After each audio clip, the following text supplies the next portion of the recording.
Hey, what's up, folks? Welcome to another edition of the On Texas Football live stream, the Sunday night live stream, but a very special one because we are breaking down the Texas spring game. We'll break it down from every different angle, of course, talk about all the headlines, talk about all the different storylines from the spring game. I am, of course, joined by lifetime Longhorn CJ Vogel joining me as well, and my man Jerry Hamilton, the man, the myth, the legend, Jerry Hamilton joining me as well. What's going on, gentlemen?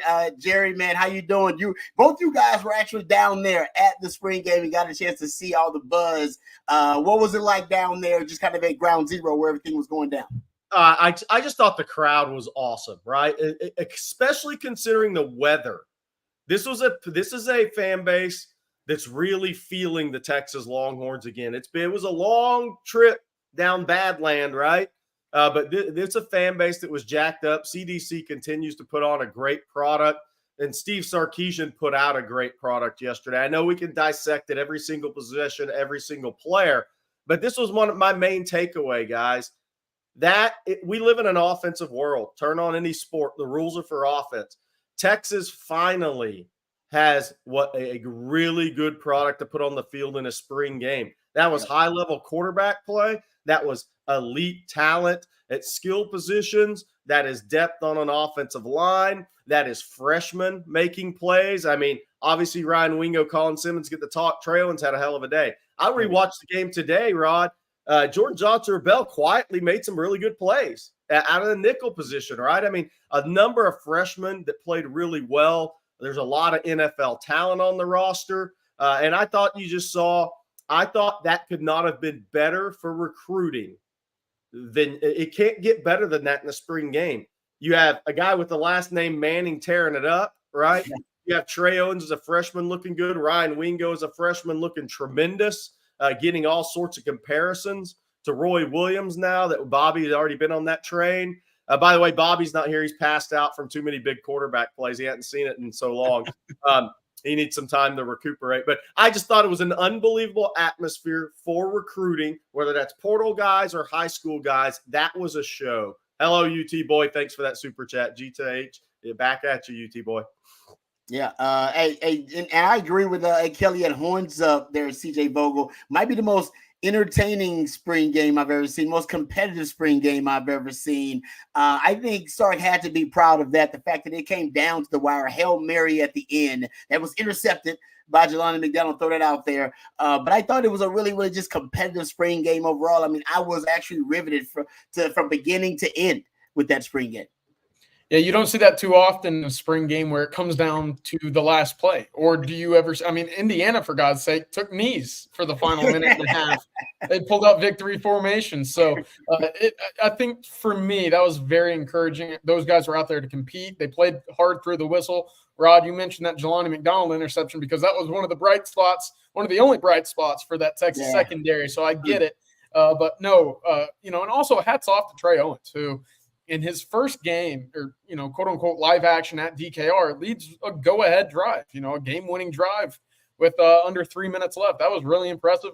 Of course, what the quarterbacks did with Arch Manning and Trey Owens, to me, it just kind of showcases that Texas is in the right spot moving forward under Sarkisian, the quarterback evaluator, and then being able to piece, the playmakers around them. Seemingly everybody that you wanted to hear about from the wide receiver position made a play at some point. That to me is really encouraging, especially when you consider how much more open that rotation will be in 2024. If that's the case, then I think Texas should still be able to put together some really dangerous and exciting personnel packages with that group. Hey, by the way, Indiana's got to take a knee in the spring game because you got to take that victory where you can get it. Exactly it. Yeah, you got to take a knee. And they're jealous Mario Cristobal had a chance and didn't take it. Yeah, no doubt. That's a good point. I think we should start. We're going to take a lot of questions today, guys, because, of course, we understand everybody's really excited. Everybody's hyped about the spring game. So we want your reaction. So please hit us up. Super chats, jump to the front of the line. You can disrupt the show at any time. But throw the questions out there. We'll answer as many of them as we can. We really appreciate you guys and your participation. The On Texas family just continues to grow. Let's start with QWERTY here because I think it's an interesting one. Subject to change, obviously, but it looks like Texas quarterbacks for the next 4 seasons or Ewers 2024, Manning 25 and 26, and Owens 2027. And I said this before the game. We were at Victory Lap. Shout out to everybody who came out to Victory Lap, though. You guys were amazing. Great to hang out once again with the family, kick and talk ball. But I said, y'all gonna be impressed with Trey Owens. Just telling y'all gonna be impressed with the young man. He's got great arm talent. There's a chance, honestly, that his arm stronger than Arch Manning's arm overall. I mean, he's got tremendous arm talent in terms of all the physical tools, but he's also got great confidence. So I know you're going to sit behind a Quinn Ewers and sit behind Arch Manning. You better have a lot of confidence, and he's got that in spades, tons of it. He's just got a lot of the raw material, his touch, his accuracy, and that was on display. And I'll say this: he's awesome. I don't know if you can, kind of like Malik Murphy. I don't know if you can kind of depend on having him 3-4 years down the line. Sark will continue to recruit elite quarterbacks. You know that. He's not going to let that room fall off. But guys, with Trey Owens, honestly, with the transfer portal being what it is, I mean, there's a good chance some guys come here, learn what they can from Sark, and maybe see opportunities elsewhere. That's just the reality of it. But there's no doubt Texas has right now one of the best quarterbacks, if not the best quarterback room in the country. Yeah, and there's no doubt. I mean, look, Quinn's a third-year starter. He's the starting quarterback at Texas. Yesterday didn't do anything to change that. Texas may just have the best backup quarterback in the country. I mean, that may be the reality after yesterday, and he's got to do it in games more. That's a spring game, but a lot of zone defense. But I wouldn't play zone against Arch. I'll tell you that right now if he gets protection. That was ripping zone apart now. But I'll say this. The key is for a lot of these young guys in the program that isn't named Ryan Wingo and Colin Simmons. I mean, patience, right? I mean, Xavier Filsaime, very talented guy, had a couple of freshman moments yesterday. That happens. He's a freshman safety. That's his first game. I mean, scrimmages are not a game in front of 40,000 people. That's a little different reaction and mindset. So, these guys just have to have some patience. I think the interesting thing with Arch, whenever his time comes after this year to be the starter, is what Manning's only started 2 years and gone to the NFL, guys. I mean, if anybody follows this family, they do things a little different than everybody else. And today, what happened? CJ, I know you've been traveling around. I don't know if you've heard it today, but the national media is out of control on this already. Here's my issue with the national media. There was a show today where they're talking about Arch should transfer now and go to Auburn or something.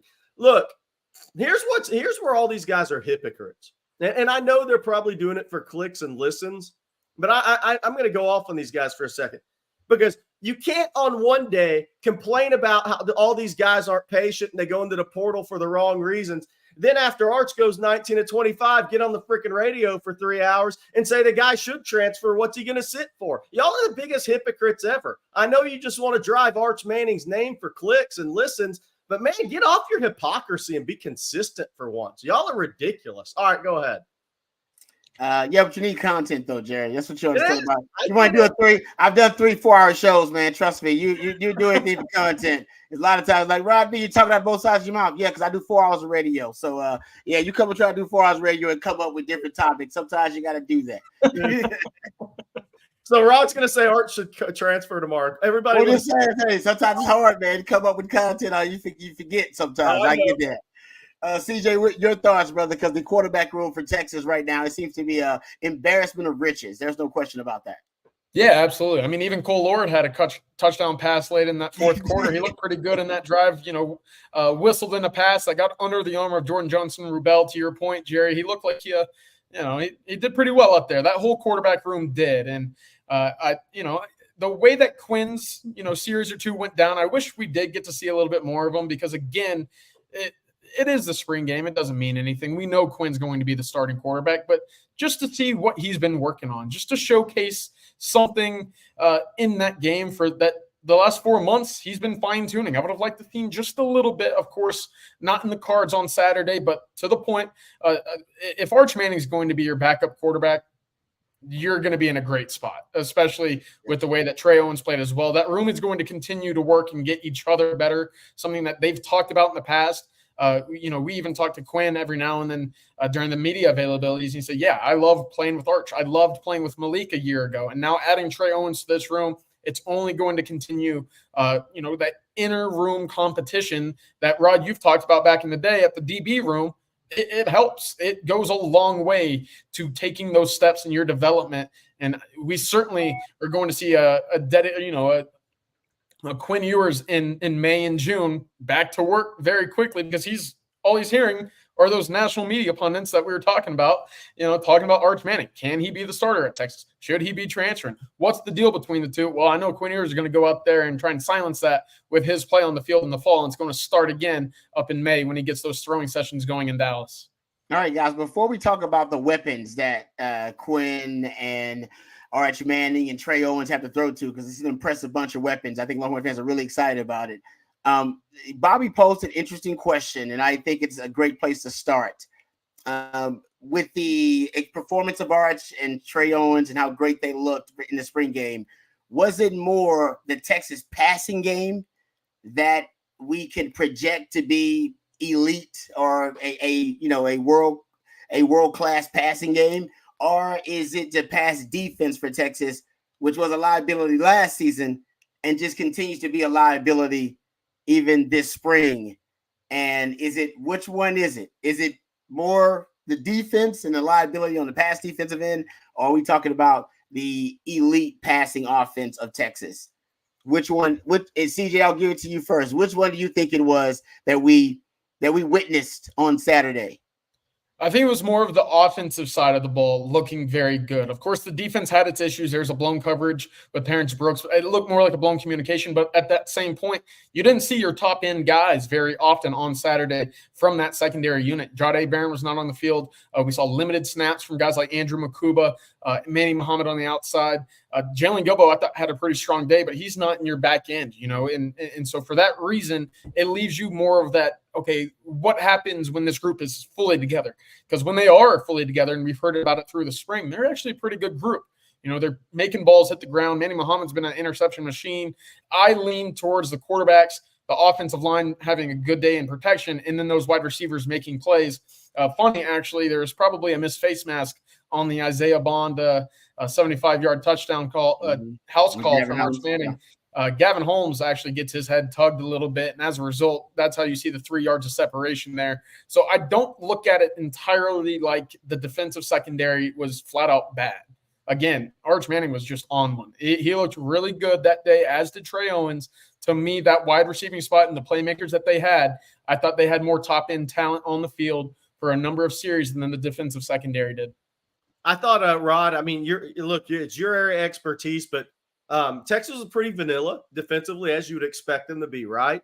There were 2-3 blown coverages, and those are the plays that I think, the bombs that are thrown get the headlines, right? They get the most clicks or whatnot. But I think it's a little of both, honestly. But what I thought, and I think it always is, it's never as good, it's never as bad, right? I mean, I think that's pretty much is the way to go most of the times. But I'll say this. What Quinn, Arch, and Trey did was they made really good throws against zone defense too. So the blown coverages, the long bombs, those are the ones that get the most clicks. But especially with Arch, he made some tremendous second and third progression throws that were on the money. His best throw of the day was dropped to Isaiah Bond in the end zone at the end of the half.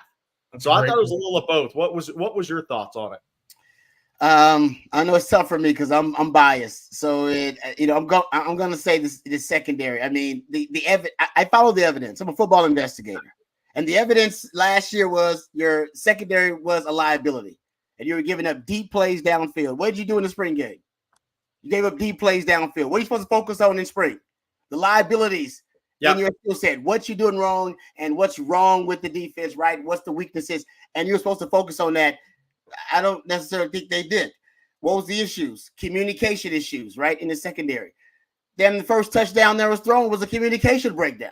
Yes. People cover 3. I'm number 2 receiver instead of I'm the number 1. I mean, what? And the touchdown with Thatcher Milton, by the way, which was great. He had a great spring game. But Xavier Fields, to me, after he catches it, puts his hands on his head because he realizes I took the wrong angle. Yeah, I think bad angle to the football, better angle. I got an interception for touchdown. Rod, that was his freshman moment, wasn't it? Where he knew it. He was like, oh no, he didn't even try to chase the guy. He's like, I messed that up. Kobe Black against Ryan Wingo. He plays bump and run on the boundary side. Ryan Wingo's just an awesome player, which we'll get into, but it was just bad technique. So that isn't being a touchdown. Like you pointed out the Gavin Holmes one that he gave up. He was playing bump and run, and it could have been a face mask, but also bad leverage. He was playing outside technique. Why are you playing outside? We don't have inside help. So I understand where you guys are coming from, but as a DB, I can tell you, they were just simple breakdowns. Same breakdowns we saw last year, same breakdowns the year before that. So to me, I'm coming from the DBs. They ain't like you just said. Okay, all the reasons y'all gave as to why it was the great offense. They were vanilla, like you said, Jerry. They were vanilla. Yeah, they weren't trying to fool you. They were just straight on man, straight on guys. Man against man, pretty much most of the time. And you said, and I agree with you, CJ. The defense didn't even play their main guys. Also, the reason the defense was at a disadvantage, which is why I think it was more the defense. So I'm not taking anything away from the offense, but from a defensive guy's standpoint, glass half full, glass half empty. I'm with that end of it. I got to be a glass half empty kind of guy. That's disappointing because that's the same weakness that you had last season. You're going to have again. Looks like this season too, potentially. Rod, I wanted to get your thoughts on this. And, at the safety spot, we saw it twice. We saw it with Michael Taft, with Jaden Blue cutting in front of him. And we saw it with the Xavier Filsaime when he put his hands on the head after Thatcher Milton caught that pass in front of him. But in the sense that the defensive backs need to play the ball more, and specifically at the safety spot, when they see everything that's in front of them and the ball's looking like it's coming right at them and they don't go necessarily for the guy cutting in front of them, how difficult is that in real time to decipher if you're playing the ball versus playing the man? And, at what point do you have to commit to either one? Because then you are either the a-hole or the hero by making a play on the ball, or you allow a touchdown with the guy, catching the ball in stride going right in front of you. We saw it twice on Saturday. I thought it was, maybe not a theme, but, one time, a bit of an anomaly. Twice, okay, maybe. We didn't see the third time, so it wasn't, something that I think was widespread throughout the secondary, but it was certainly head-scratching because I don't think we saw a lot of that a year ago. No, yeah, you're right about that. I mean, that's a great point. Getting to Justin Yarbrough's points, I think we can kind of get to both of them here. Justin, thank you for the super chat. We appreciate that. Said thoughts on the secondary. The defense called very vanilla, but still simple missed assignments. Most talent that we have had years. What are the expectations for them this season? Those were some of the young guys that you were just talking about, and you brought up Taft, but Xavier Filsaime. So that's obviously something that you can correct. That's why you got it on film, and you can correct those things with the younger guys, and that's something that's understandable. But I think as a whole, the secondary made very few plays on the football. I know they got an interception late in the game. I get that. And I think Kobe Black got an interception too. But those weren't, I believe Kobe Black's interception was it Cole Lord? Walk-on quarterback, walk-on receiver. Yeah, that's so nothing against it, but exactly, right? I agree in terms of the competition level there. I think we can agree that that's not really something the defense should be bragging about as a win for them. And then the Hail Mary was the other interception. So in terms of making plays on the football in critical moments, I just don't think I saw enough of that overall by the secondary, right? Just period. Give me the play they made on the secondary behind the Hail Mary interception. And besides the Kobe Black, like I said, walk on interception, what was the play they made in the critical moment on the football? I just don't remember me. Yeah. And that's kind of what my overall criticism would be of the secondary. Listen, offense is going to win. Of course, they got great players. Look at that quarterback room. It might be the best quarterback room in the country or the best wide receiver rooms in the country. So, of course, they're going to win. That goes without saying. But you got to win your fair share. You got to win your fair share. And I don't think the DBs are winning their fair share at all. And then right now, they're not in a position to, because a lot of these are missed assignments. Their eyes are in the wrong place. Mental breakdown. So you're not in a position to win if your either technique is bad initially or your eyes in the wrong place. So I'm not harping on the secondary too much. I apologize. I know because the spring game was awesome. And I want to talk about the positives because there were so many positives. But like I said, I got to look at it from that defensive standpoint. So I see it as probably more defensive missed assignments, but I agree with you guys. The offense looks great. So let's talk about the skill positions for the offense. Talk about the wide receivers. I've been saying it from day one, since the year started, really the spring started pretty much. Sark's going to have to expand his circle of trust of wide receivers. UT boy, I love it. Rod, who is in the circle of trust of wide receivers? Yes. Hey, UT boy, thank you. Hey, Jonte's in there, UT boy. So that goes without saying. That's for sure. But who else is in the circle of trust now, guys? Because Ryan Wingo gonna be hard to keep out of it. Yeah, there's no doubt. I mean, look, Isaiah Bond, Matthew Golden. Matthew Golden's been hampered. He hasn't been 100% this spring. Jonte Cook, Ryan Wingo, DeAndre Moore. Silas Bolden's going to find a way in that. Silas Bolden is going to play. It's going to be 6 guys. It's going to be 6. It's Silas Bolden will probably be your starting punt returner. Obviously, Matthew Golden, your kickoff returner. But yeah, I think it's going to be 6 guys. And I think Texas has, and I've been saying this, I'm going to remain. It doesn't mean you're necessarily better at one spot or 2 spots, but I think the overall speed on offense, I think is faster than last year. And I think the speed on the Texas team is faster than last year. And that is impacted by those wide receivers. And I know we're going to go over every position today, but I'll tell you what, guys, that little slip screen to Amari Niblack at tight end, that joker moves like a wide receiver. That's going to be a play this year that, once Sark runs guys out of that play and throws that slip screen to Niblack, watch out. But I think it's going to be 6 at wide receiver, Rod.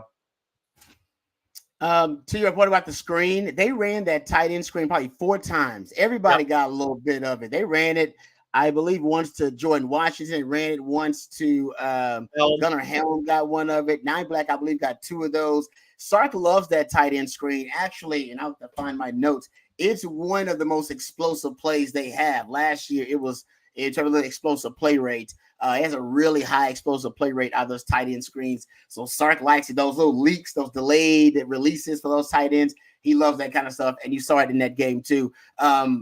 Also, in terms of the wide receivers, I would like to do this real quick. This little exercise real quick. We'll get back to some of the questions. Rank the wide receivers for me.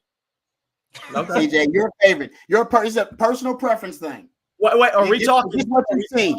Are we talking players or talent? All right. I would say overall, just your overall, your favorite wide receivers, how you would rank them based on your personal preference. Yeah. Just you. I don't want to get into, well, this guy's better than this guy. No. This is who I think. These are my guys. This is how I would. If I'm, you know what I mean? That's how I would rank them, either as a scout, quarterback, whatever you want to do. It's your personal preference. Yeah. CJ. No. This is an interesting one because it's not going to line up with what I think we see in the fall. Texas had 2 wide receivers a year ago play 80% or more of the offensive snaps. I don't think you're going to see that number for any of these wide receivers next year. With how deep this group is, listen, it's interesting. I don't think that you're going to see it with the rotation, the number of guys. I think right now Ryan Wingo is going to be that number 1 guy. At some point in his career. I don't know if it's going to be immediately this season. We know he's going to be that guy, but I might just have that recency, kind of love for what I saw on Saturday. But he's that guy. I don't think the drops are going to be a continual issue for Isaiah Bond. The one in the end zone was the glaring one. Of course, that dot that we saw from Arch Manning there, I don't think that's going to be a significant problem. Of course, the second play of the second half, we saw him go up to the top shelf basically and haul down a pretty tightly contested catch there. So he's 2 for me. And then I'm split on Matthew Golden and Jonte Cook for the 3rd spot because I liked what I saw from Jonte Cook. I've been asking to hear more about him. He made a big play last weekend for the first touchdown of the second scrimmage of the spring. And then I thought he had a pretty good day. 4 receptions for about 80 yards. He looked pretty good, made a tight catch on the sideline over Manny Muhammad as well. That's the big thing for me. If you can consistently get Jonte Cook to extend the hands and make tight catches, he's going to be on the field. He's going to be a good player for Texas. It's all about whether or not he can do that. Milton. I might as well give him a shot now. Circle of trust too. All right. So UT boy. I like that. UT boy, this isn't going to be popular, but I'm always real. Wingo's the most talented guy. But if we're talking about playing at Michigan, September 7th, Bond's your number 1 guy. And I really I liked what I saw from DeAndre Moore yesterday, guys. DeAndre Moore is really good football player. I'm going to go early in the season. I actually think it's going to be Bond. I think it'll be actually DeAndre Moore. And then I think we get to Wingo, even though he's the most talented. I think it's early season. Then Golden and Jonte are tied in there. And then Silas Bolden, well, how does he factor in once he gets there? I love DeAndre Moore, guys. I think he's a really good football player now. I think he's faster. What makes him good as a receiver is he's so smooth that you don't think he's that fast, and then he races by your ass. Yeah. I think it's going to be tough to keep Silas Bolden off the field. I do. Oh, it is. I think it might not be right away because, again, DeAndre Moore's been in the system for 2 years. He had the spring football. He's not arriving in June as Silas Bolden is. So he knows the playbooks. He knows the calls. He knows the adjustments. He might have that leg up there, but by the time SEC play comes around, I don't see a starting wide receiver at the slot spot that's not Silas Bolden. Here's the biggest compliment I can give the wide receivers this year. Kyle Flood says he's got 7 starters, essentially 7 players that are good enough to start for him. I think Texas has 5 guys that are good enough to be starting receivers. I mean, I think that's the reality. I agree with that. Everybody better put in work this summer because Ryan Wingo's a special talent, and he's still young, and it's a hard scheme to pick up for a wide receiver, but watch out. Yeah, no, I agree with you. Because before Bobby made the comparison to Roy Williams, I made it too, and I didn't hear Bobby make it. That was separate. That was separate before Bobby, and there's record of it too on the live stream. Before Bobby made it, I made it. I said physically. I said we haven't had a physically gifted wide receiver like this since Roy Williams. And then I heard Bobby say it too, and now I feel better about it. And I think more and more people are going to start, kind of coming to that reality. Guys, the most impressive play Ryan Wingo made yesterday, again, it's not the bomb and the run after the bomb. It was his first catch where in a short space, he made 2 or 3 moves in about 2 yards. For a 6'2", 210-pound guy, that's a little different. Yep. And think about it, he's better with the ball in his hands than Roy was. Yes. Roy was okay with the ball in his hands. He was a good athlete, but this dude is lethal with the ball in his hands. He can make you miss in the phone booth. He's one of them. So I'll go in terms of the guys that's probably the toughest to cover. Ryan Wingo's the toughest guy to cover out there. There's no doubt. I'm going from a DB perspective. He's the toughest to cover. I would say Jonte Cook's probably the second toughest cover. Isaiah Bond, although Isaiah Bond has the top end speed, I would say he's probably the third toughest cover out there overall. Because I think he's definitely a more movement receiver guy. I don't think he accelerates and decelerates as quick as those first 2 guys. And those are the guys that gave me trouble. The guys that can accelerate and decelerate really quickly, get in and out of those breaks. I think once he hits his top end speed, he's a problem, which is why you want to get him on the move and get him moving, which is why they had that in the red zone. They ran that nod route with him, with that beautiful throw by Arch. And you want him moving. You want a movement route with him catching the ball on the move. And he should have caught that one, should have been a touchdown. So I think he's the third, probably toughest. Honestly, UT boy, give some props. Thatcher Milton's world. I got to go start watching more of Thatcher Milton, man. Hey, he had a hell of a game. I'll throw it out there. I know he's not the one getting love here. I'm not saying he's a tough cover. But, hey, UT boy, you're right about that, man. We got to get Thatcher Milton some love. And I'll go DeAndre Moore is probably the fourth toughest cover for me as a DB, as a defensive back, because he's a bit smaller. He's a top end speed guy too. I do think he probably gets in and out of his breaks maybe as quick, if not quicker, than some of the other guys too. He's a really precise route runner. Yes, I would give that to DeAndre. He's actually probably one of your best route runners overall. Even more so than the other guys who may be a tougher overall matchup. He may be your best kind of refined route runner right now on campus. All right, so Texas, they're just really blessed at wide receiver. They got a ton of talent there. Let's get to some of the other, and we'll get to some of the questions here too. How about this? Just really quickly, a little palate cleanser from the spring game. Z from the T wants to know, let's hear it about the silent commits, Jerry. What you got for the people? They want to know about the silent commits. This is something new. This wasn't around when I was. No, Rod. Yeah, it wasn't around. I mean, Yeah, I think Texas has 3 silent commitments right now. When those guys go public, I think one will shortly. I'll say that. When the rest of happen, could be 2-3 weeks. But I think Texas had a strong weekend. I think that they've done the 2 portal guys had very good visits. I think there's a good feeling, a very positive feeling about those guys. But look, I always say this: we're in the NIL era, so you got to let these things play out. But I think Texas did a great job this weekend with the guys, the main guys that were on campus. Not one of those, but I'll just go over recruiting a little bit right now. So I think Bill Norton, great visit. Arizona transfer D lineman. Great visit. I think Jay Toy had a really, really, really good visit as well. He was there with his family. Texas offered his younger brother a beast in 2027 on the D line. On the high school level, I think Riley Peja and his family had a great visit. They had a really good meeting with Steve Sarkisian. I think Kelshawn Johnson, great visit as well. There were so many guys on campus there. Look, obviously Elijah Barnes is back. KJ Lacey was back. Amari Winston, Lance Jackson, some commitments there. I reported on TexasFootball.com. If you hadn't gone over there, Keelan Russell was on campus, met with Sark this morning. Had a great visit. He said it was the best visit he's had so far in the recruiting process. He goes on an official Ole Miss this week. We'll see if Texas extends an offer there. But I thought it was a great weekend overall. I think John Turntine had a tremendous visit. He's a top 2026 tackle in the country. He's got 2 sisters that were Huston Tillotson. One of those is now transferring to the University of Texas. So I thought Texas had a great weekend overall in recruiting, and things are continuing to move in the right direction. Getting Nick Brooks on campus as well, Jerry. That was a big one. Yeah. Going into the summer with Texas and Georgia now looking like the 2 teams to beat there. Yeah. Nick Brooks out of Cedar Rapids, John F. Kennedy High School, one of the top offensive linemen in the country. Georgia, I think, is number 1. I think Texas vaulted up to number 2, similar to what happened with Jamie French a couple of weeks ago, the receiver out of Mandarin.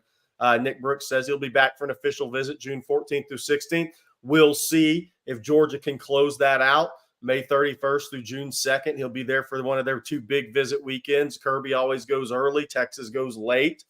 So we'll see if Georgia can close that out. If they can't, he'll visit USC the 7th through 9th, Texas the 14th through 16th, and Iowa the 21st through 23rd. I've heard Iowa's up against it a little bit on this one right now. Doesn't mean things can't change, but Nick Brooks, tremendous offensive line prospect. All right, Juan. Quick, Rod. Somebody asked about the TCU tackle transfer that was OU. Yeah, CJ and I both have some insight on that. He's still planning. He's still planning to come in Tuesday and Wednesday on a visit to Texas after the OU visit. CJ. Yeah, no, Oklahoma feels like they did a fine job. They, of course, had another interior defensive line prospect on campus with Jermaine Lowell out of Louisville. So they're similarly in the same spot as Texas. When they need the big bodies inside their trenches on the defensive side of the ball, they're making Dominic Williams a priority. Of course, they would have liked him to have shut things down and at least committed to not taking these extra visits that he has scheduled at the moment. Of course, Texas is on Tuesday and Wednesday of this upcoming week. The plan is still in place for Dominic Williams to take that trip, as well as some following this weekend as well. Right now, Texas is going to be able to put together their best foot forward, in this recruitment. It's going to be a big one in terms of the NIL front. OU put together a good package. I think Texas will be able to meet or exceed as in that recruitment as well. So it'll come down to fit, scheme, and of course what package is presented. But Texas will have its shot, and I think they're going to be able to put up a pretty good fight there. Since we're talking about the D line here, we might as well kind of stick there. We can hit some of these chat questions here. Patrick Smith wants to know, did Sadim Mitchell play? If so, how did he do? I think the defensive line actually was better than I thought. Justin Calhoun here says the D line did not look too bad. January looked promising. Tia Savea looked really good there. So it looked very good. I mean, overall, what are you guys' thoughts? And we're talking about Texas, of course, targeting defensive tackles, interior D linemen in the transfer portal. What are your thoughts about the overall D line? We'll get to the edges here because it's almost like Sark considers the edges separate from the defensive line. Because he talked about how they need to get more bodies on the D line. Well, it was very complimentary of how they're going to have an edge rush this year. But let's talk about the defensive line, and then we'll work our way to the edges as well. Start with the interior. What did you guys think? I thought the rush defense actually was better than I projected they would be. Better than I predicted they would be in the spring game. Yeah, especially considering Alfred Collins didn't play a lot, right? But I thought Tia Savea, look, here's what we can always, Rod, you played with guys like this. He didn't get a lot of fanfare through spring practice, but in the game, he was really good. That's a guy with a lot of experience, right? I mean, he was one of the anchors on a 10-win Arizona team that was really good defensively under Johnny Nansen last year. Bill Norton was played next to him on that. But Savea played really well yesterday. I thought Aaron Bryant had his moments as well. But Savea probably caught my eye more than anybody else on the interior defensive line yesterday. Considering Alfred Collins didn't play a lot. I think Dre Bledsoe's, he'll always flash a little bit, but I thought Savea was the best player in the game yesterday for Texas.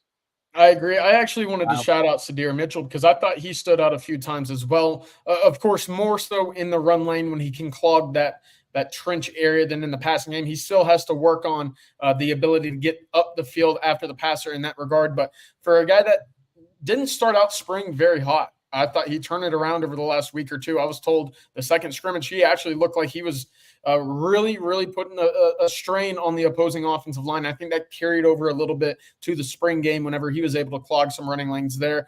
Good day for him. I was encouraged. Of course, Texas still needs body. Sarkisian mentioned it in his press conference. It's a math issue. We just don't have the depth that we need to go 6 or 7 deep at the position if we're going to play 13, 14, or 15 games, with 4 of them coming in the heat in September in Austin early in the season. You're going to have those bodies. Right now, Texas just doesn't have them. And then the spring game, when Alfred Collins was on the pitch count and Vernon Brunton wasn't available, then you really got to see why Texas is needing those bodies on the interior. Rod, Alex January also looked really good for a freshman, by the way. He did. What did you think, Rod? Who did you notice on your second watch? No, I thought Alex January looked really good too. I'm with you on that. But I'm with you. I was really impressed with Savea. Like I said, I thought Sadir Mitchell actually played pretty well in the scrimmage. I thought the rush defense overall actually was a lot more impressive than I thought it would be. And maybe that means the Texas rushing offense right now just hadn't hit its groove yet. But I thought the rush defense was better than I thought. So maybe schematically, there was more to the rush defense last year than just obviously Devondre Sweat and Byron Murphy. That remains to be seen. But I still think, and this is what I think we can get to, Brandon Huey says, Colton Vasek made a statement. I totally agree with that. I know, CJ, I saw you talk about him being your defensive MVP of the spring game, if you will. There's no doubt we came into this matchup talking about how deep they were on the edges with Barron Sorrell, with Ethan Burke made a play at the beginning of the game. I mean, it was his tip pass ended up being intercepted by Alfred Collins, returned for a touchdown. I don't know whether you're talking about Trey Moore, we didn't see much of, but we know he's going to be an impact player for Texas. But now you can add, I think, Colton Vasek to that mix. A young Zena Imiozulu looked pretty good out there at the defensive end on the edge position. Texas edges this year are going to be something to be reckoned with, and they're actually deeper now, guys, than we initially thought after watching Colton Vasek. Yeah, no, it was just great to see Colton 100% healthy back on the field. This is why Oklahoma went so far into their investments to get him to commit to Oklahoma at the point out of Westlake. And Texas had to fight and claw to get him back into the Texas fold. Certainly it helped having Arch and staying close to home. That helped. But it for me, Colton Vasek in high school was as bendy, as twitchy, and as lengthy as the prototypical edge rusher that you would have liked. Sarkisian mentioned a guy like Zeno Umeozulu was built in a lab when it comes to the physique of a defensive edge spot player at that spot. Colton Vasek is very similar. He's 6'5", pushing 6'6". He has very lengthy arms, but it's the bend and the athleticism. I know going back to Westlake, him and Ethan Burke on the same offense or defensive line, God help any quarterbacks that they played that year, because that wasn't very fun, I'm sure, to have both of them screaming off the edges. But Burke got a lot of the hype and the headlines because he was a converted lacrosse player. He was committed elsewhere to play Division I lacrosse. Big-time athlete. And then you go and you look at Colton Vasek and you think, okay, this guy can bend, he can move, he can do all of this just as well, if not better. Where's the hype coming from him? And to see him really take that leap his senior year and become one of the best one of the best trench players in all of the state of Texas, I thought was very encouraging. Now that he's 100% healthy, he's going to be a big player for Texas. And in that room that we've mentioned with Trey Moore, Colin Simmons, Burke, and Sorrell, where else can you find ways to get on the field? Well, it's by making negative plays in the backfield, and he made 4 or 5 of them this weekend. I thought it was a really encouraging showcase, an opportunity for him to break out really on a big stage in front of a lot of fans who have yet to see him really play up to that standard. I about thought Finkley played well yesterday too, Rod. And I'll tell you what, Akana flashes enough that if you can keep adding weight and strength in, because he is a designated pass rush specialist, man. He has that little outside in, and he'll get you with it. He's quick. He's a quick kid. So, he's a kid who can rush the passer, but Colin Simmons really came on as the game moved along. He was really putting offensive tackles on their skates a little bit in the second half of that game, Rod.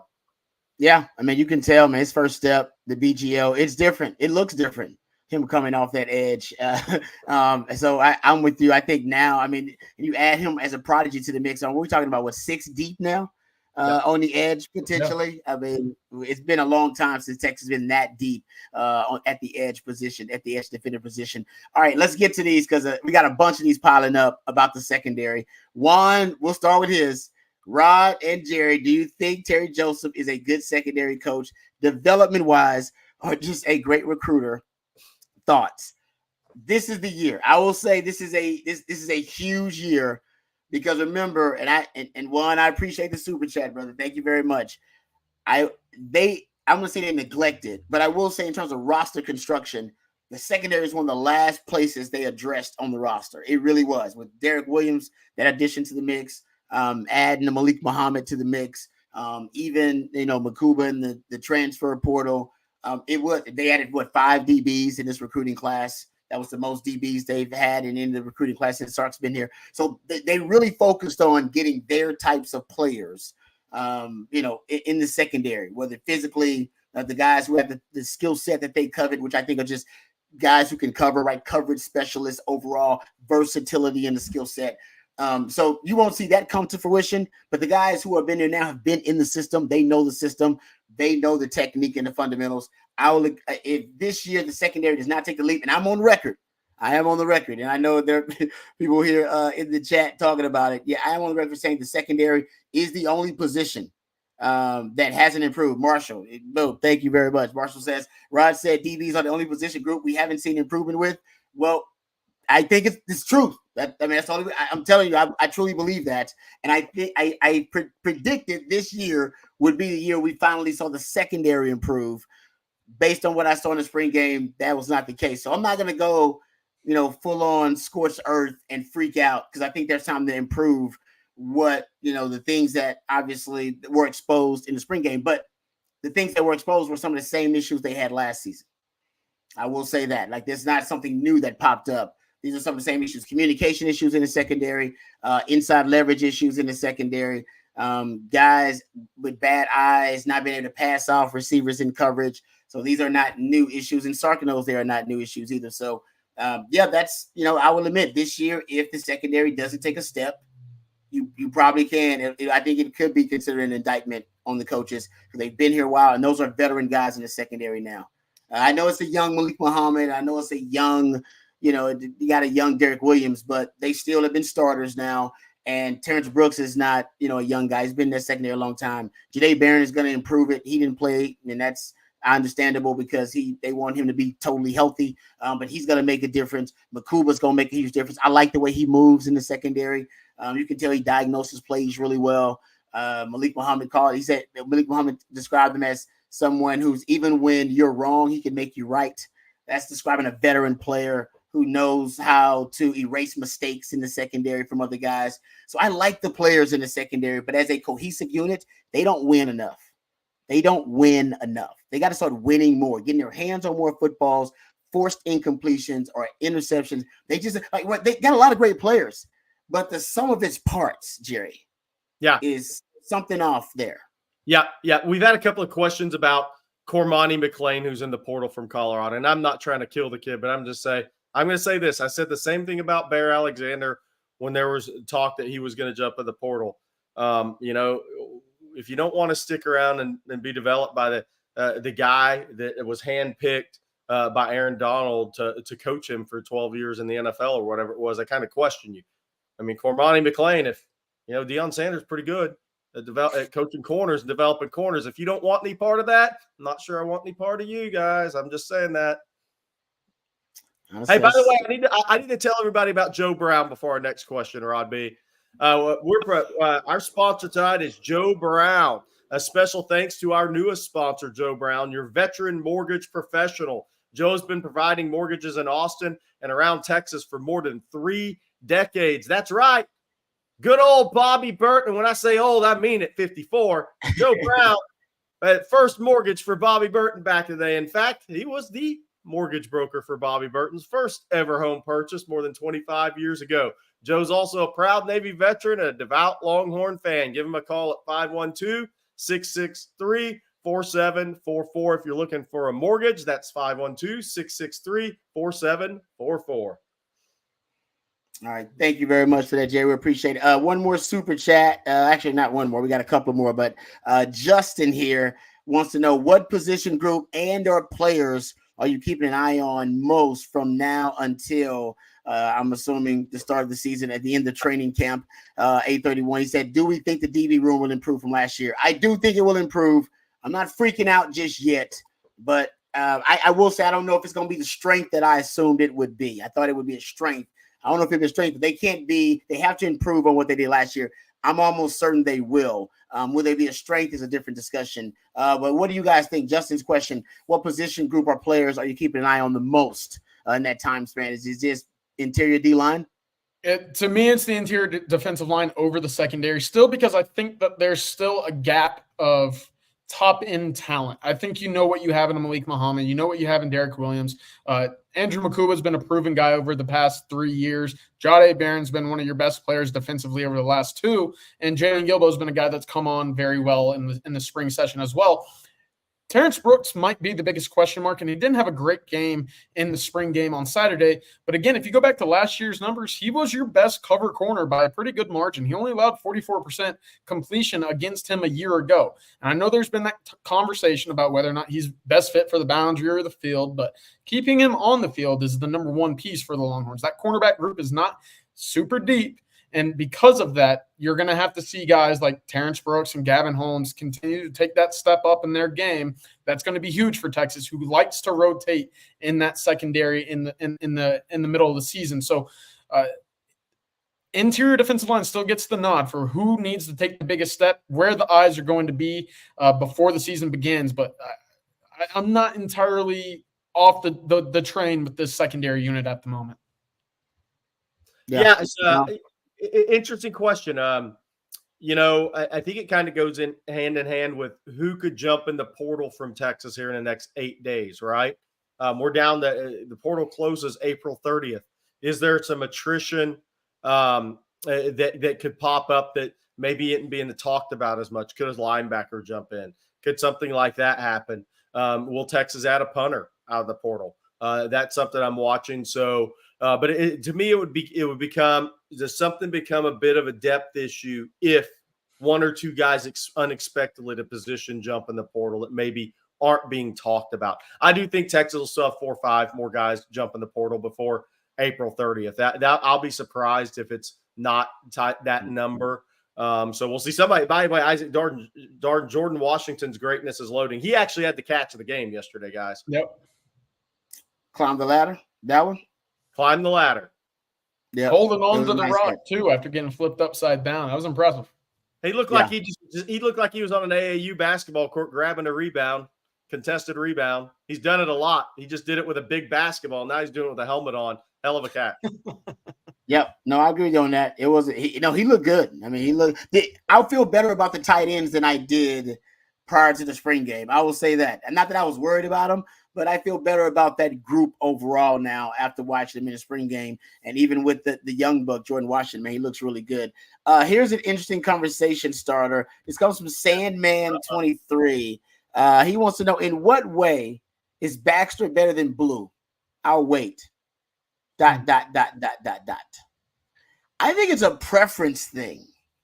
I think it's all about preference. And Sark likes the compliment of having one guy with a different skill set. A different skill set than Blue. I think they have different skill sets. So it's all about the preference and what you want. But if you want to emphasize the passing game, and I think Blue's going to be more the guy for you because of what he can do in the passing game. They ran that Texas route basically with that kind of anger route out of the backfield. They ran it twice. Once was Savion Red. Once was a touchdown to Jaden Blue. Hell, man, they got like 50 yards, I believe, combined out of those two plays over that one play. But I think though they want to get some kind of vertical routes, or obviously the wheel route. He runs really well down the field. But I've been hearing even in practice, they're doing some funkier things with Jaden Blue, where they get him in the slot and get him downfield on some routes. I think that's what they want to do. So for Baxter, I don't know if you're going to have him doing the variety of things you'll have a Jaden Blue doing. So I do think it's more of a preference, but I don't know. It all depends on what you prefer as a coach, I guess. Yeah, look, I think it's a fun conversation, but I think the strength is that both of those guys are there. I mean, look, Cedric Baxter he looked good yesterday, physical. Yep. I mean, he ran through multiple teammates. But next time, don't grab his leg and hold on to it. Guys get hurt that way, by the way. That was kind of, but after you get run over, just take it. Don't grab a guy's leg and pull on it after that. That's your teammate, man. But Baxter ran tough yesterday. He's a physical player, catches the ball. What I think Texas has is multiple running backs that can catch the ball out of the backfield. Like you were talking about, Rod, Jaden Blue, and I said this when he was recruited, he has as good a hands as you'll see on a running back. I mean, he's got really good hands. I mean, natural, soft hands. He catches the ball well in traffic. A really good player. Obviously, when Texas is going to run the football between the tackles, they're not going to ask Jaden Blue to do that in a lot of carries. That's not what they're going to ask him to do. Guys have different strengths. I don't want to see square peg round hole with any of these guys, man. I want to see them used to maximize their talents. And if they maximize their talents as a room and as a group, I mean, Trey Weiser is a really good slasher as well. Yeah. I mean, if they just and Sark will do this, if they'll maximize all their skill set, who cares? I mean, it's about winning football games. Yeah, to me, CJ Baxter, being able to use him inside the tackles is still going to be where you see his bread and butter. I thought yesterday was probably the best that we've seen him in terms of just brushing off contact. That big play on the check down by the sideline where he had three guys, basically brush right off of his shoulders, and he ended up trucking another into the sideline. That was very impressive to me. We've not seen that at least consistently his freshman campaign. I think that bruising running back that we've seen with a Roschon Johnson, a Jonathan Brooks to an extent, not necessarily his overall strength, but it certainly plays to his style of running more so than it does a Jaden Blue, which, to your point, Jerry, that complementary factor, tremendous, especially when you can add a guy like Trey Weiser who can make plays, in that slot, that Keelan role that we saw a year ago. I think that room as a whole covers a lot of area in terms of the strengths that you expect to see from the running back group, as well as, individually what they bring to the table. A couple of recruiting questions before we get back to the spring game here. E. Kim wants to know, Jerry, has East Texas taken over Houston currently as a more fertile recruiting area? Oh man, don't tell me that's the case. No. No, I think I think we want to see your reaction, Rod. Okay, I was going to say, what? Come on, man. East Texas will have some swings. They may have a couple of down years, then a couple of up years, right? I mean, a lot of people have moved more closer to Dallas, closer to Houston. That's just kind of the way it goes. But I think East Texas has high-end talent, and this class is really good. I mean, look, Lance Jackson's up in Texarkana. If he hadn't gone to the Under Armour camp in Houston, people would probably he'd still be a little underappreciated. Ricky Stewart, really talented. East Texas, this class, the 26 class, I think are really good in East Texas. They had a couple of down classes as well, but really good talent out there. But no, Houston's really good in 25. And I think 26 is going to be strong as well. Maybe still not to the level of Dallas, who I think has more large humans to go with the speed. But Houston's got one of their better offensive line groups they've had in recent years in the city. But Houston's still on top of East Texas for sure. Thank you very much, Jerry. I also feel insulted if that wasn't the case. Burnt orange horn for you, CJ. So, CJ, what is your take of Lacey after your interview with him? With KJ Lacey, the quarterback, I'm assuming. Oh man, he loved what he saw from the quarterbacks, and how could you not? You go and you see two backup quarterbacks and a walk-on fourth string quarterback lead touchdown drives throughout the entire day. KJ Lacey told me essentially that's why he liked Sarkisian's offense. Not only is he always going to be surrounded by playmakers, but he's going to be put in situations to put points on the board and be developed. Of course, what stood out to him is Trey Owens has only been on campus for about 3 or 4 months, and he had the day that he had completing close to 70% of his passes and eclipsing 200 passing yards. That stands out to young quarterbacks. To see those steps on the field that early, KJ Lacey was a big fan. And Jerry, I wanted to get your thoughts on this because Keelan Russell was on campus today, and he left without an offer. That, to me, is an indication of how this Texas staff is evaluating, or at least looking at this quarterback group at the moment. They, of course, want one quarterback. KJ Lacey, Keelan Russell not having an offer extended just yet tells me that, hey, the chips are still in the basket right now with KJ Lacey. Yeah, I thought what was interesting was there had been a lot of talk, was Texas going to try to take a 2 quarterback class? And we've been consistent with that, saying, one, it's just not going to happen. But I just don't see Texas. I don't see Sark doing that, guys. I just don't. He wants to get, when he told us to Keelan Russell, they plan to take 1 quarterback, a guy that they can develop at that position. And I think the key here in recruiting at quarterback in this class is who's going to have patience and understand process.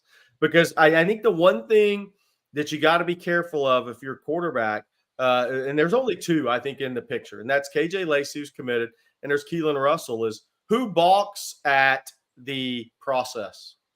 If Arch Manning's willing to sit 2 years, why aren't you? The Mannings are pretty good at this stuff. Right. They work on the timeline that Sark likes quarterbacks and development to work on. And if Manning's okay with it, then if you aren't, are you going to buy into the process? I think that is the interesting thing. I think Texas will go out and watch Keelan in May. AJ Milway will go see all the top 25, the top 26 quarterbacks. And of course, he'll go watch Keelan throw the football. But what I'm watching for with quarterback recruiting in 25, does anybody balk at process? If you balk at process, that's where the game changes, in my opinion. Good stuff there. All right. A couple of other questions here coming off of the chat. Someone here, Kelly at Horns Up, said, too much riding on this season to wait and see if the secondary improves. Sark needs to take proactive steps. They're not the only one. We have another person in the chat here who wonders if the Longhorns will pursue cornerbacks. Syracuse Horn. Are we going to look for a portal cornerback? I don't think that's happening, but Jerry, they do have options. Is that a possibility that they could look for added help in the secondary? Yeah, nothing we've heard yet, right? I mean, I know obviously we talked about Cormani McClain. He put Texas on a list. I'm not sure I'd go there, honestly. If you don't, I mean, if Dion ain't good enough, then who's good enough? I mean, to me, I mean, that's just a little crazy to me. And look, there's some comments out there about his high school coach that were interesting. And I'm not trying to crush the kid. I mean, go be great, but you got to go be great. You got to want to go be great and develop. So I don't see anything right now. We'll see if that changes. Looks Texas has Santana Wilson, another technician, very similar to Manny Muhammad, is not an early enrollee. He's coming in June, Rod. I know you like Santana Wilson. He's a technician like Manny Muhammad is. So they do have one more corner on the way. I think that's kind of been, I know Coach Shipley's mentioned this, Rod. That's kind of been his question for this spring is who's going to be that 4th corner.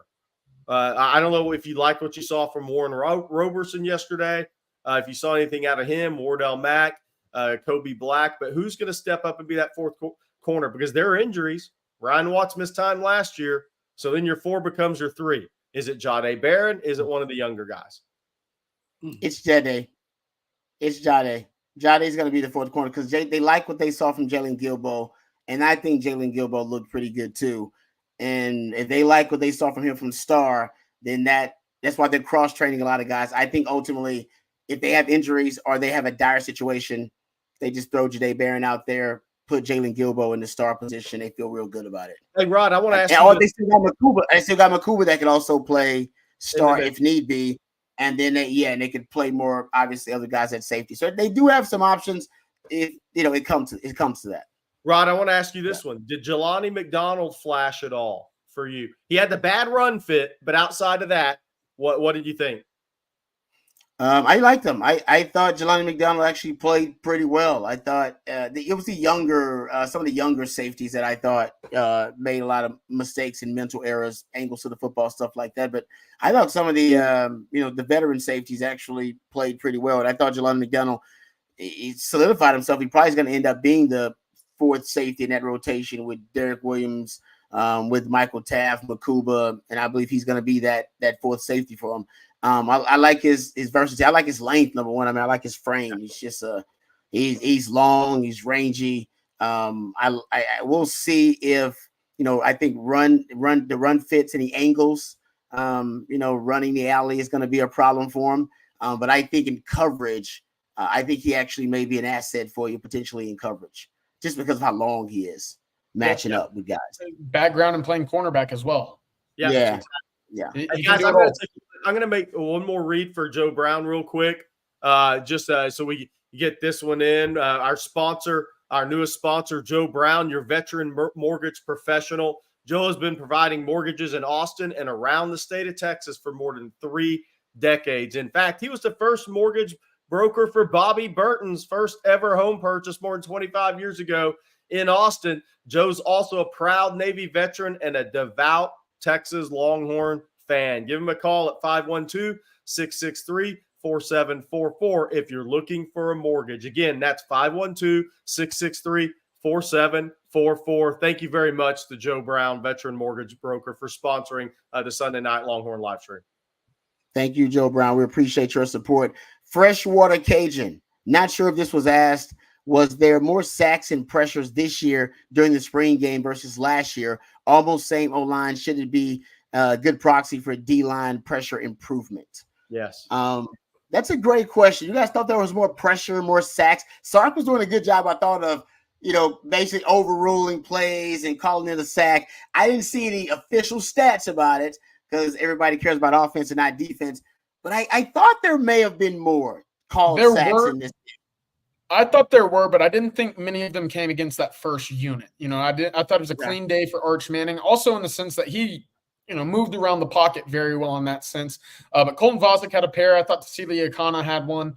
Colin Simmons recorded a sack as well. And funny enough, talking about cornerbacks, Wardell Mack off of a corner blitz got him one as well. So there were a number of times where I thought plays were called dead at the right time or should have been called dead because of pressure at the quarterback. Of course, they're not live in spring games, but there were a number of sacks, and I was encouraged by the amount of pressure coming off of the edges, especially when a guy like Trey Moore, who you expect to be probably your best edge guy, not on the field. It was a good day in the sense of pressure on the quarterbacks to me. I thought there were a really, really solid amount of sacks there. I'm going to reference one thing. Last year we talked about this, how confident Steve Sarkisian was before the season in his team, right? Sarkisian and CJ was there in the post-game spring game press conference, said our edge pass rush is real.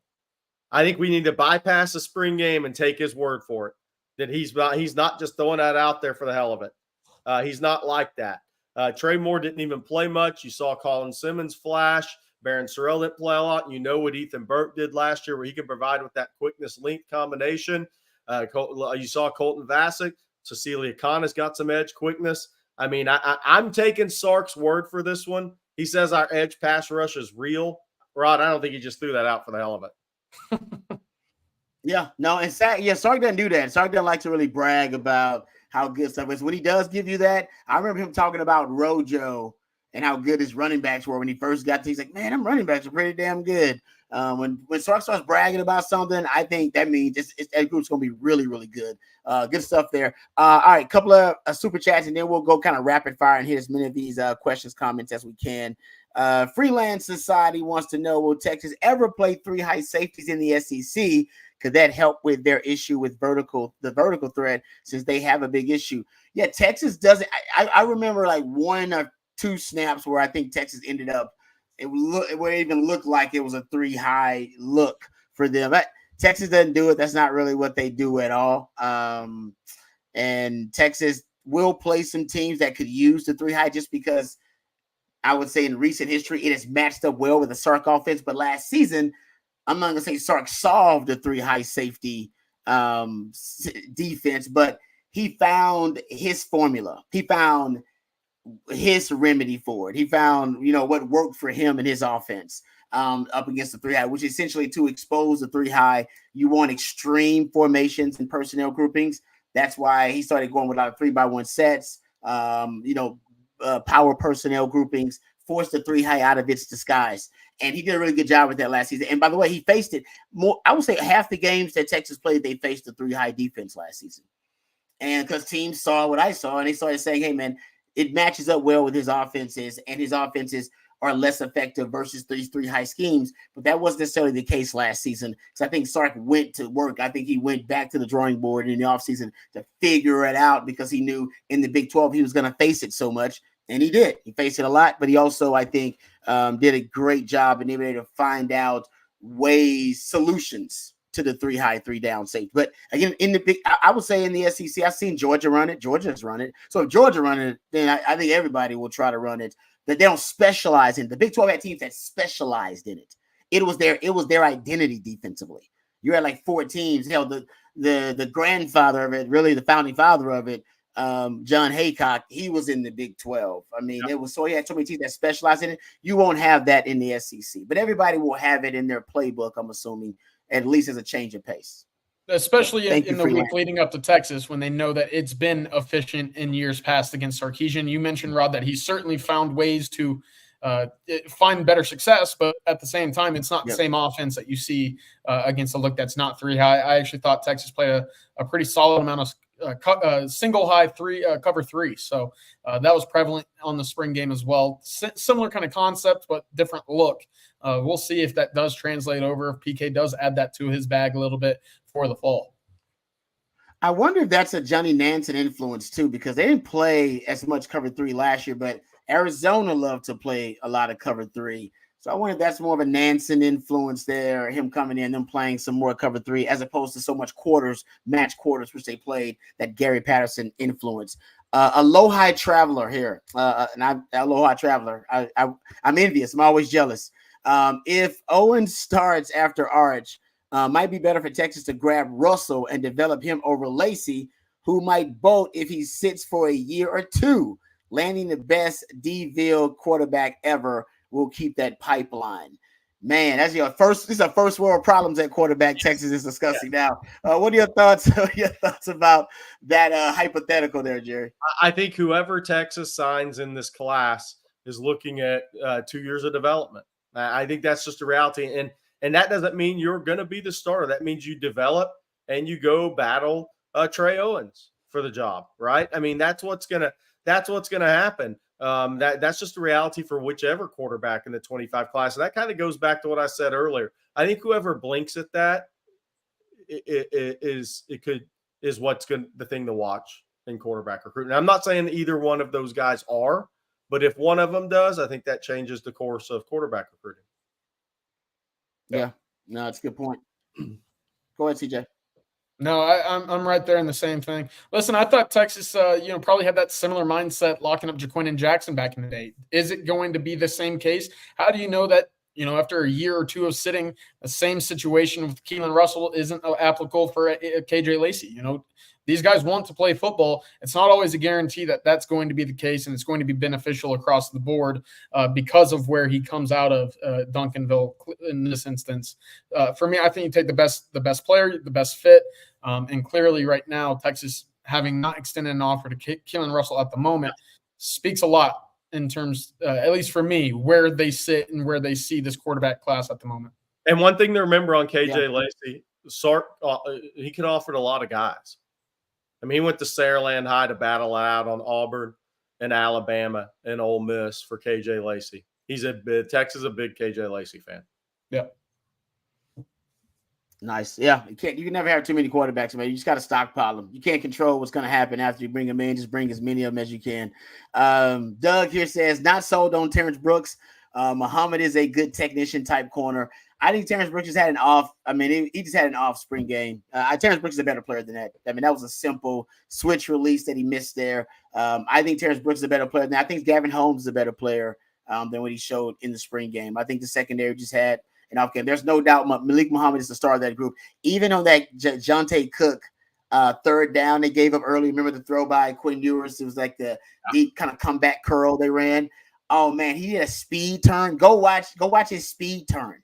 He turns inside and then he does a speed turn to get right back to Jonte Cook on that play. It was marvelous technique. It really was.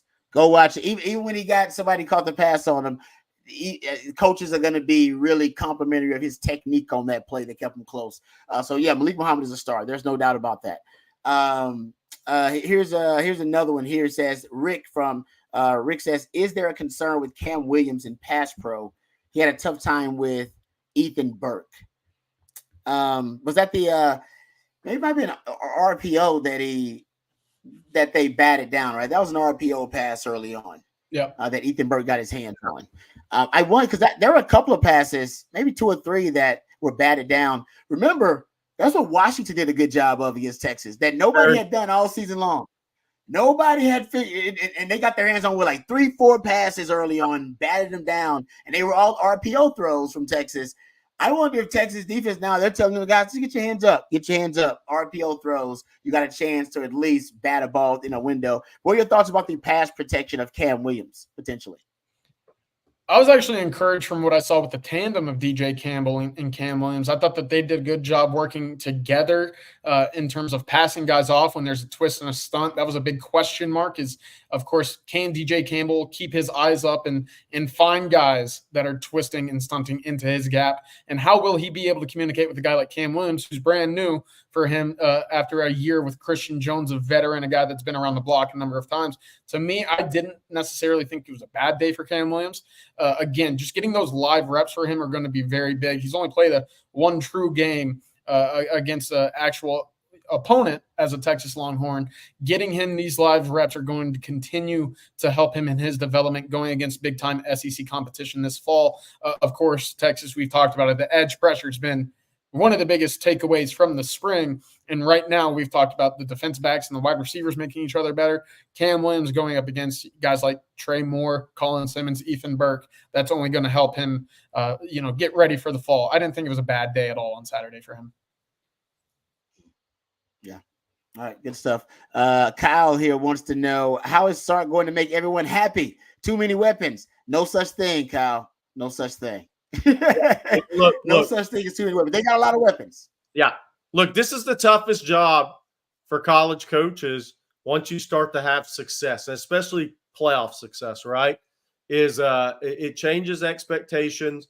The next group of kids that you recruit come in that maybe aren't as process oriented, but more saw the results.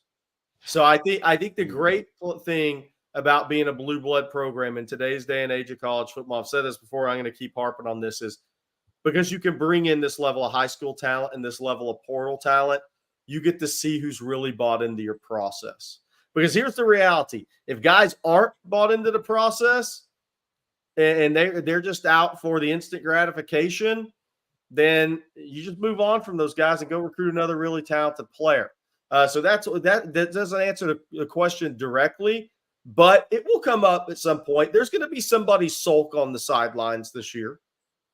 All right. I mean, Rod, it's part of football, right? You watched it for years from the sideline. Somebody's going to make some big plays early in the season, and the other guy's not going to be on the field as much, and coach is going to be seeing how that guy handles it, right? But you can never have too many weapons. Totally agree with Rod. I think, as Rod calls it, the circle of trust is going to expand this year, which will be interesting because I think Texas is going to run more two-back sets as well. So something's going to have to give a little bit there. But I think look, Sark was a psychology major, so I'll trust him to handle it. Hey, Jerry, real quick, I want to Trusting get your thoughts. I know we're talking about the team, but a little bit of recruiting news. 2027 Denton Guard athlete Zane Rowe actually just committed to Oklahoma, was on campus at Texas earlier this month, has been around the block a number of times, been on campus plenty. Long way to go in that one. I think this is one that Texas will certainly find ways to get back involved with. I'd be very surprised if this recruitment shut down anytime soon. Of course, 2027 is a long ways away, and Zane Rowe is going to be a guy with a number of big-time suitors coming after him over the next 2 years. Yeah, interesting. It's a little early Good decision. stuff there, CJ. All right, guys, getting ready to wrap it up. Any closing statements here? I'll just say this. I know people are freaking out about the secondary. Longhorn fans, they're freaking out about the secondary. I'll just say, go ahead, Jerry. Go ahead. We've had more people ask about Cormani McClain at corner. I know that's popular. Look, I'm just going to stand by it. I mean, look, if you I'm not sure I'd go there, and not that he's not a very talented player.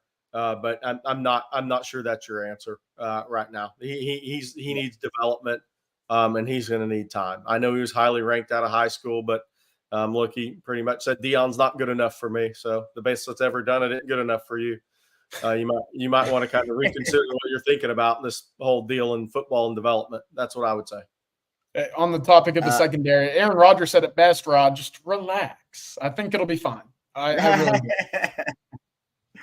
I'll say this. The one thing that can really help a secondary out is pressure and pass rush. And I think Texas will have a better edge pressure and edge pass rush this season. And you do have a corner you can depend on in Malik Muhammad. I think he's just going to get better. You add Jadae Barron to the mix as a cohesive unit. I do think they'll improve. But yeah, they got some steps. I mean, there's no doubt about it. That group's they got a ways to go based on what we saw. But based on what we saw, is that the only thing that we're left complaining about after the spring game? Is there any other? Is that it? Is that the only thing? We got anything else we're complaining about after the spring game other than the secondary and pass defense? If you want to get really nitpicky, Rod, maybe the interior run game. But hey, if that's the big issue on the defensive side of the ball, then it's them showing that they're capable of more than we thought, I think.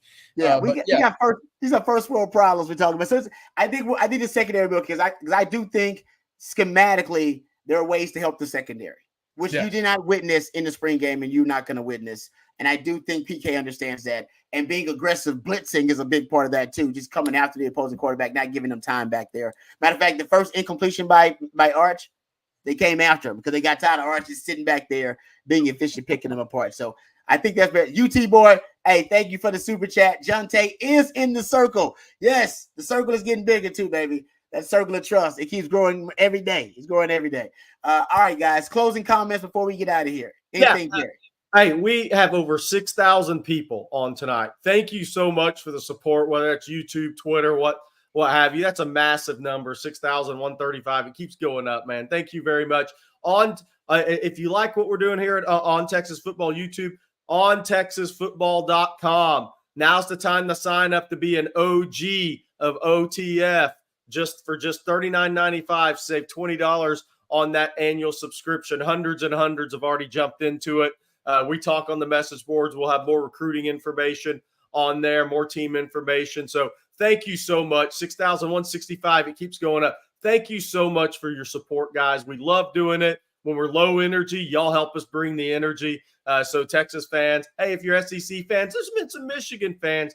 Thank you all for joining in. We love talking ball with you. We love talking shop, recruiting ball, just having a good time.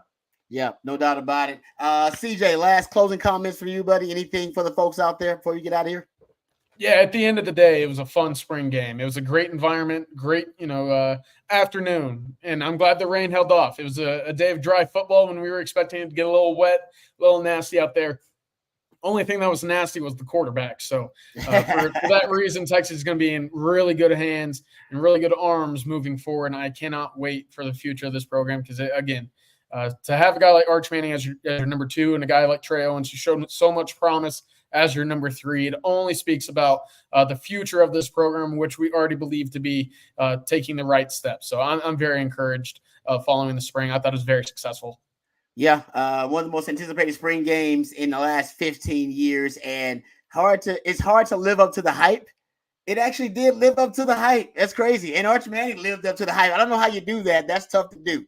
So hopefully this season, guys, is all about them living up to the hype. Hey, Josh, if you want a Robbie autograph anytime, it ain't worth much. But hey, anytime you want it, I'll give it to you, brother. Anytime. I appreciate the support, appreciate all the love. And for my man TJ Vogel, for my man Jerry Hamilton, and Matthew behind the scenes. Matthew is always working hard for job. He does an amazing job. He's a real MVP. And for the On Texas Football family, remember we got the winning drive tomorrow at 4:15 to 5:30. You got coffee and football. All right, that'll be at 8 o'clock. So On Texas Football, we got you covered. Of course, we're talking Texas spring football and Texas football around the clock year round. We love you guys. Until next time, hook 'em horns.